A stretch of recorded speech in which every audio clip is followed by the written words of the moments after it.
하나님의 은혜와 사랑과 평강이 이 시간 충만하기를 주의 이름으로 축복합니다. 오늘 말씀은 예수님이 요한에게 세례를 받고 나오는 말씀입니다. 세례는 자신의 죄를 고백하는 회개의 예식이고 새로 거듭나겠다는 결단의 예식입니다. 지금 우리는 세례 받을 때 물만 머리에 살짝 묻히고 말지만 이 당시 세례 요한이 행했던 세례는 요단강 물에 자신의 몸 전체를 담그는 행위였습니다. 그러므로 자신의 앳된 자아가 죽고 다시 물에 올라오면서 새로운 몸으로 거듭나 살겠다는 의미가 이 세례입니다. 그런데 이 세례를 예수님이 세례 요한에게 받으러 가신 겁니다. 이상하지 않습니까? 예수님은 죄가 없으신 분이죠. 죄가 없으신데 왜 세례를 받으러 가십니까? 세례 요한도 이를 알고 있습니다. 그래서 예수님에게 제가 당신에게 세례를 받아야 하는데 왜 내게 와서 세례를 받으러 하십니까? 라고 물으면서 곤혹스러워 합니다. 왜 예수님은 죄도 없으시면서 세례를 받으신 겁니까? 예수님의 세례는 예수님의 죄가 아니라 우리 모두의 죄를 위하여 받으신 겁니다. 예수님은 모든 인류를 구원할 구원자로 오셨습니다. 그래서 우리 모두를 대표하는 자로 역사에 나가십니다.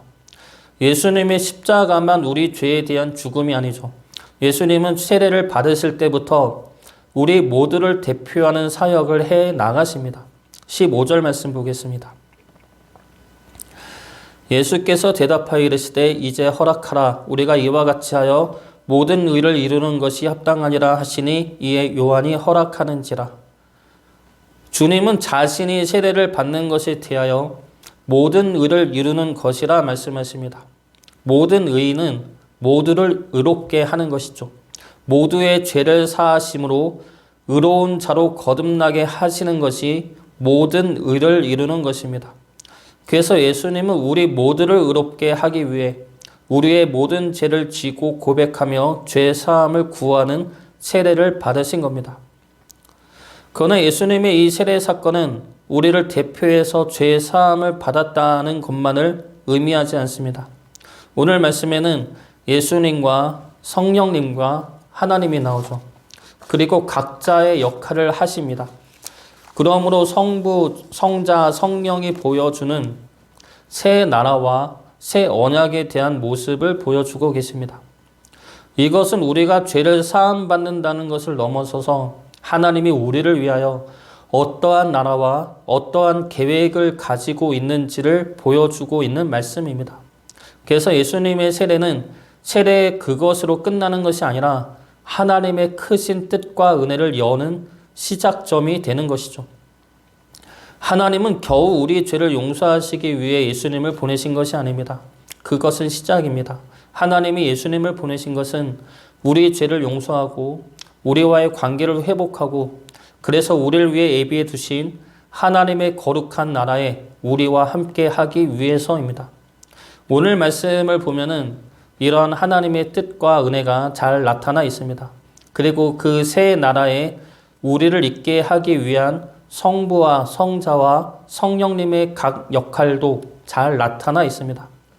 오늘 말씀 통해 예수님이 세례를 받으심으로 일어난 결과가 무엇인지 우리를 위한 하나님과 성령님과 예수님이 하시는 일이 무엇인지 살펴보고 하나님의 은혜 안에 기쁨으로 거하는 우리 모두가 되기를 주의 이름으로 축복합니다. 먼저 예수님이 세례를 받은 이 사건은 예수님이 나의 의를 이루어 주신 사건입니다.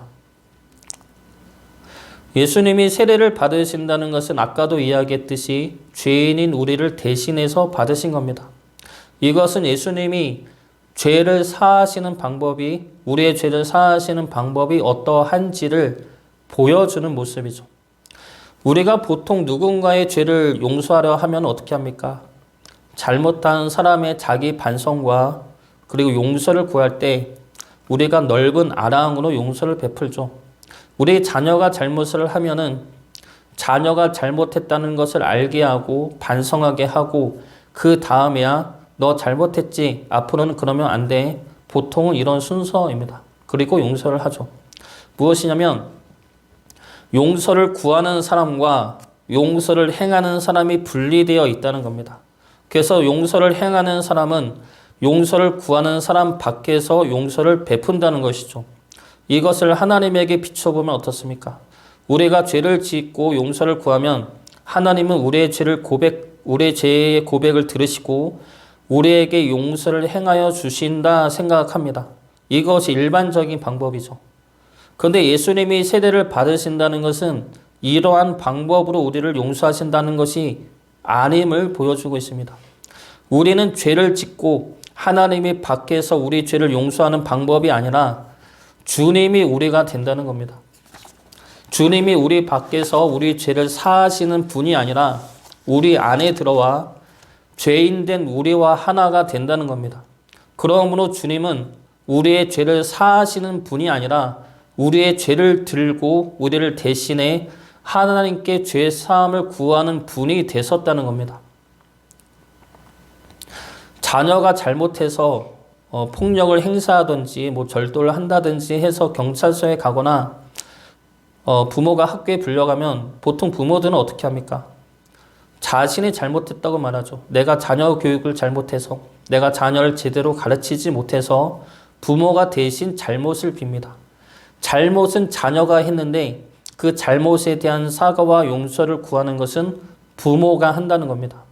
지금 그 부모의 역할을 주님이 하시겠다는 것이죠. 우리의 죄를 밖에서 지적하고 깨닫게 해서 고치게 하는 것이 아니라 우리 안에 들어오셔서 우리와 하나가 되신다는 겁니다. 그래서 죄인된 우리의 죄를 주님이 대신 하나님께 들고 나가서서 우리의 죄를 고백하시고 우리의 하나님께 용서를 구하신다는 겁니다. 이것이 우리의 죄를 사하시는 주님의 방법입니다. 주님이 우리를 사랑하신다, 우리 죄를 사하신다 이런 말을 많이 들어도 우리는 일반적으로 어떻게 사랑하시는지, 얼마나 사랑하시는지를 모를 때가 많습니다.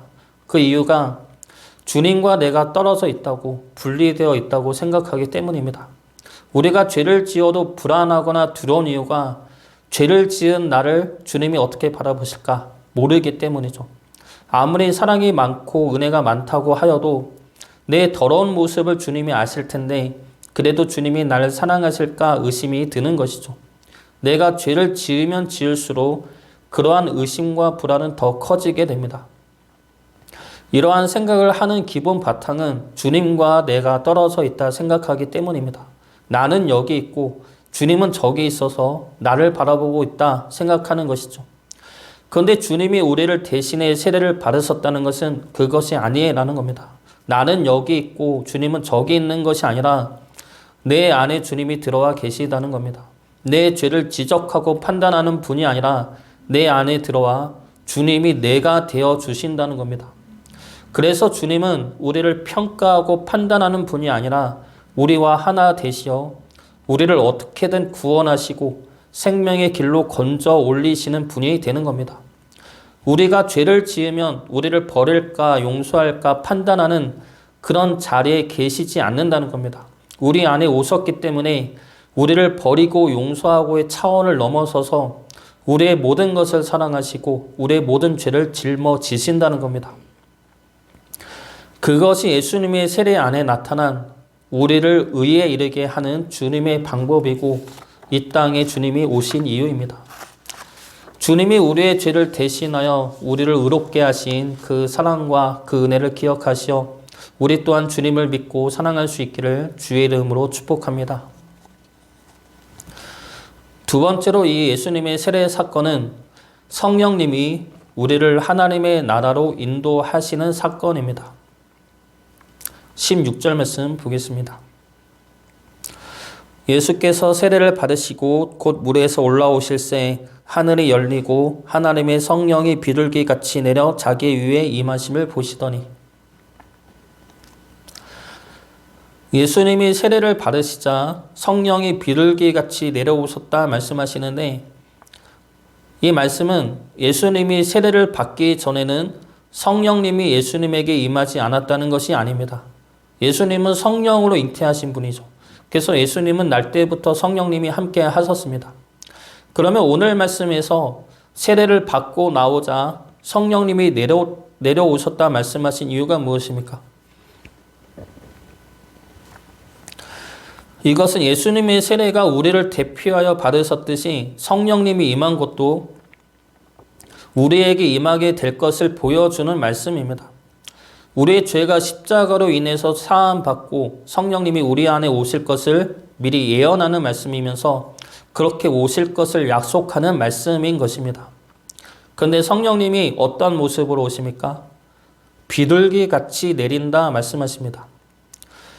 비둘기 같이 내린다는 이 말씀이 무엇을 의미하는지 여러 논란이 있지만 아직까지 가장 많이 해석되는 것은 창세기에 대홍수 사건 때 나왔던 비둘기를 가리킨다는 해석입니다.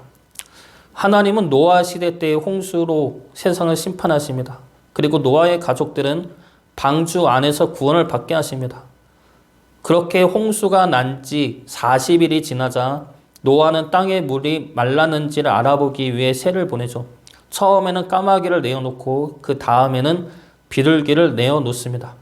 그 비둘기가 처음에는 땅에 물이 차 있어서 방주로 돌아왔고 7일 후에 다시 내보내자 감람나무 잎사귀를 물고 돌아왔습니다. 그리고 7일을 더 기다려 내보내자 비둘기가 다시 돌아오지 않았습니다. 그로 인해 땅의 물이 말랐음을 알게 된 노아 가족들은 새 땅에 내려오게 됩니다. 창세기 8장 11절과 12절 말씀입니다. 저녁 때의 비둘기가 그에게로 돌아왔는데 그 입에 감람나무 새 잎사귀가 있는지라 이에 노아가 땅에 물이 줄어든 줄 알았으며 또 7일을 기다려 비둘기를 내놓음에 다시는 그에게로 돌아오지 아니하였더라. 여기에서 비둘기는 새 땅이 임하였는지를 알려주는 동물로 사용이 됩니다. 홍수는 하나님의 심판이죠. 그래서 하나님은 홍수로 이 땅을 심판하고 진멸하셨습니다. 그 후에 이뤄진 땅은 새로운 땅이죠. 심판 속에서 구원받은 노아의 가족들이 살아갈 새 나라이고 새 땅입니다. 그 새 나라가 임하였는지 그 땅이 다시 드러났는지를 알려주고 인도하는 동물로 비둘기가 사용이 된 겁니다.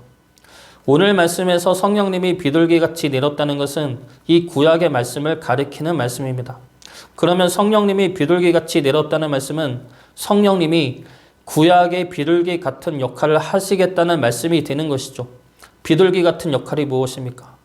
구원받은 우리를 하나님의 나라로 하나님의 새 땅으로 인도하시는 역할입니다. 그 일을 성령님이 우리 안에 오셔서 이루어 내시겠다는 겁니다. 하나님의 나라는 우리가 죽음 이후에 가기도 하지만 이 땅에서 살아가는 나라이기도 합니다. 하나님의 나라는 하나님의 말씀으로 이루어지는 나라이고 하나님의 통치와 은혜가 임하는 나라입니다. 그 나라에 들어가는 방법은 우리가 하나님의 말씀이신 주님을 믿는 것이죠. 그리고 그 말씀을 믿고 행하는 겁니다. 그래서 성령님은 이 땅에서 우리가 하나님의 나라에 속할 수 있도록 계속해서 말씀을 들려주십니다. 말씀을 깨닫게 하시고 순종하게 하심으로 우리가 하나님 나라의 백성으로 있게 하신다는 겁니다. 제가 예전에 넘어지거나 시험에 들었을 때 믿음으로 넘어졌을 때 저를 다시 회복시켰던 것은 하나님의 말씀이었습니다. 그러나 하나님의 말씀이 들려지는 방법은 다양하죠. 성경 말씀을 생각나게 하신다거나 기도할 때 내가 원하는 기도가 아니라 하나님이 원하시는 기도를 하게 하신다거나 찬양을 듣고 은혜 받게 하신다거나 방법은 다양합니다. 그래서 하나님의 말씀이 아니라 찬양이나 기도나 다른 여러 방법으로 성령님이 우리를 회복시키신다고 생각을 했습니다. 그런데 찬양이나 기도 역시 가만히 들어보면 그 근본은 하나님의 말씀이죠. 하나님의 말씀 안에 담긴 하나님의 뜻을 깨닫게 하시고 하나님의 말씀에 순종하게 하는 것이었습니다. 제가 은혜 받았던 찬양 중에 하나가 선한 능력으로 라는 찬양이었는데 이 찬양 역시 하나님이 성경을 통해 말씀하셨던 내용이고 하나님의 선하심을 찬양하고 믿는 내용의 찬양입니다. 그 찬양을 듣고 선하신 하나님이 선한 능력으로 역사하신다는 것을 깨닫게 하신 것이죠. 하나님의 뜻에 따라 순종하겠다는 기도 역시 하나님의 말씀 안에 담긴 하나님의 언약이었습니다. 내가 너를 구원하고 인도하고 기업을 주겠다는 하나님의 말씀을 믿게 하고 결단하게 만든 기도였습니다. 성령님은 여러 방법으로 우리를 회복시키시고 붙잡으시지만 그 방법들의 기본은 하나님의 말씀입니다. 하나님의 선하심을 깨닫게 하시고 하나님의 언약을 믿게 하시고 하나님의 말씀에 순종하게 하십니다. 주님도 성령님의 역할에 대해 이렇게 말씀하시죠. 요한복음 14장 26절 말씀입니다. 보혜사 곧 아버지께서 내 이름으로 보내실 성령 그가 너희에게 모든 것을 가르치고 내가 너희에게 말한 모든 것을 생각나게 하리라. 성령님이 우리에게 하나님의 말씀을 생각나게 하시고 깨닫게 하십니다. 그래서 우리를 땅의 자녀가 아니라 하나님의 자녀로 하나님 나라의 백성으로 인도하여 주십니다. 하나님의 크고 분명한 약속의 말씀은 하나님이 우리의 하나님 되시어서 우리를 구원하시고 함께 하시고 인도하시어 하나님의 나라에 들어가게 하신다는 겁니다. 그러한 하나님의 말씀을 믿고 붙드시기 바랍니다. 그 믿음으로 이 땅이 주는 불안과 염려와 두려움을 이겨내시고 성령님과 함께 동행하여 복된 생명의 길을 걸어가시기를 주의 이름으로 축복합니다. 마지막으로 예수님의 세례 사건은 하나님이 우리를 사랑하는 아들로 삼아주신 사건입니다. 17절 말씀 보겠습니다. 하늘로부터 소리가 있어 말씀하시되 이는 내 사랑하는 아들이요 내 기뻐하는 자라 하시니라. 이 말씀은 하나님이 예수님을 향해 하시는 말씀이지만 동시에 우리를 향한 말씀이기도 합니다. 이 세례 사건은 예수님이 우리를 대표해 받은 사건입니다. 그래서 오늘 말씀에 나타난 사건과 역사 모두는 예수님을 향한 말씀이면서도 동시에 우리를 향한 말씀입니다. 그러면 하늘에서 들리는 하나님의 음성은 주님을 향한 말씀이면서 우리를 향한 말씀이 되는 것이죠. 주님이 우리를 대표해서 죄 사함을 구하시고 그로 인해 우리에게 성령님이 임하시고 그로 인해 하나님이 우리를 심판의 존재인 죄인으로 보지 않고 하나님의 사랑하는 아들, 딸들로 다시 회복시키셨다는 겁니다. 우리를 하나님의 사랑받는 자녀로 회복시키시는 것, 그래서 우리와 서로 사랑하는 것, 이것이 하나님이 예수님을 보내시어 우리를 구원하신 목적입니다.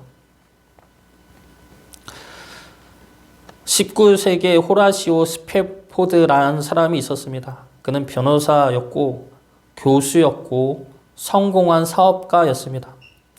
그리고 그 당시에 세계적으로 유명한 부흥사 무디의 동역자로 활동했습니다. 그러나 4살 난 아들이 열병으로 죽고 그리고 다음 해에는 불이 나서 자신의 집과 재산 대부분을 잃게 되었습니다. 그래도 이 사람은 계속해서 무디의 집회를 도와서 사역을 계속해 나갔습니다. 그러던 어느 날 그 부흥사 무디의 집회를 돕다가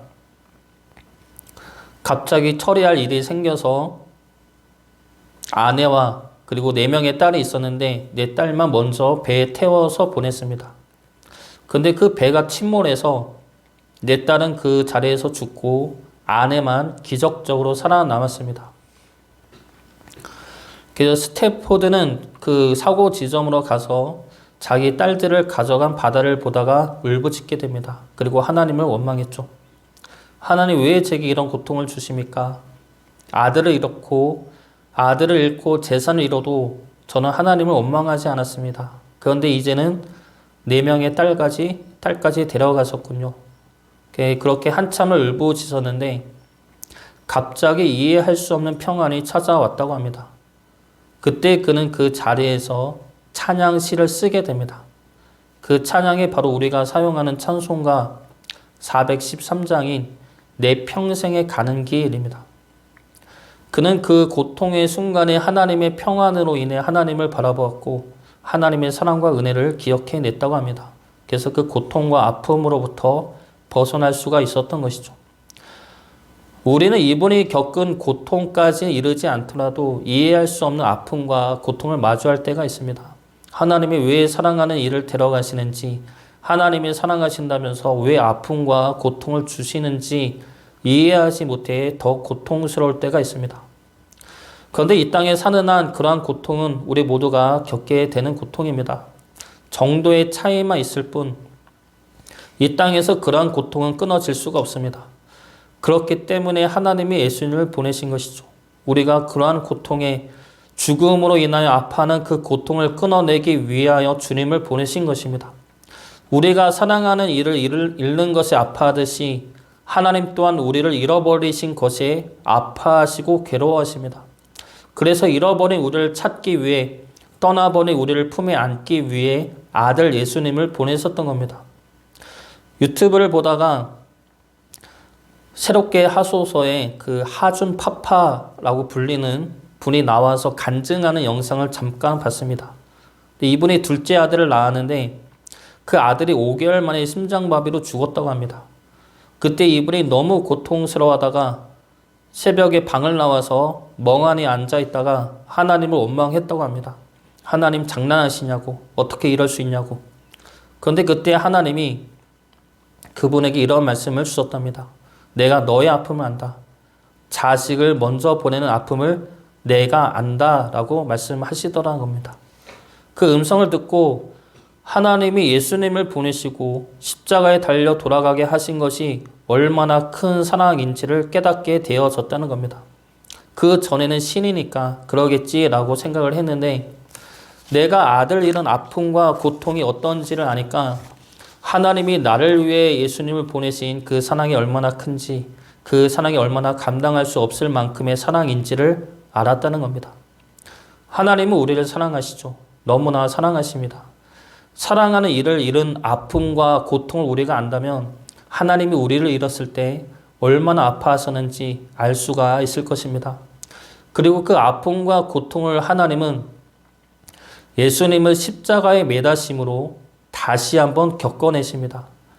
하나님이 그 아픔과 고통을 감수하는 이유가 무엇입니까? 우리를 다시 찾기 위해서이죠. 우리를 죽음에서 생명으로 다시 살리기 위해서입니다.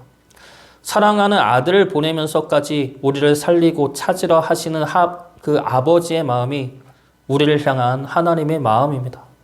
그래서 우리를 찾으신 하나님은 우리를 향해서 내 사랑하는 아들이요, 내 사랑하는 딸이요, 내가 기뻐하는 자라 말씀하시는 겁니다. 그 크신 하나님의 사랑을 깨달아서 하나님의 사랑으로 이 땅에서의 모든 환난과 시험으로부터 승리할 수 있기를 주의 이름으로 축복합니다. 예수님의 세례는 우리의 죄를 대신하여 자복하고 회개하는 세례입니다. 예수님이 우리 죄를 들고 나가시어 자신의 죽음으로 우리의 죄의 사함을 구하십니다.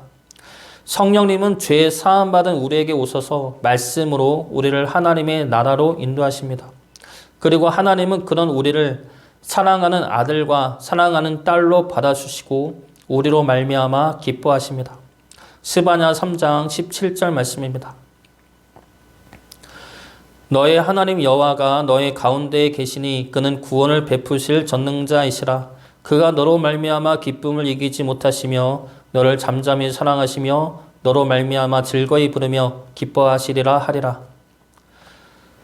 우리를 구원하시고 우리를 인도하시고 우리를 사랑하시는 하나님의 사랑과 은혜에 감사하며 하나님의 자녀로 순종의 삶을 살아가시기를 주의 이름으로 축복합니다.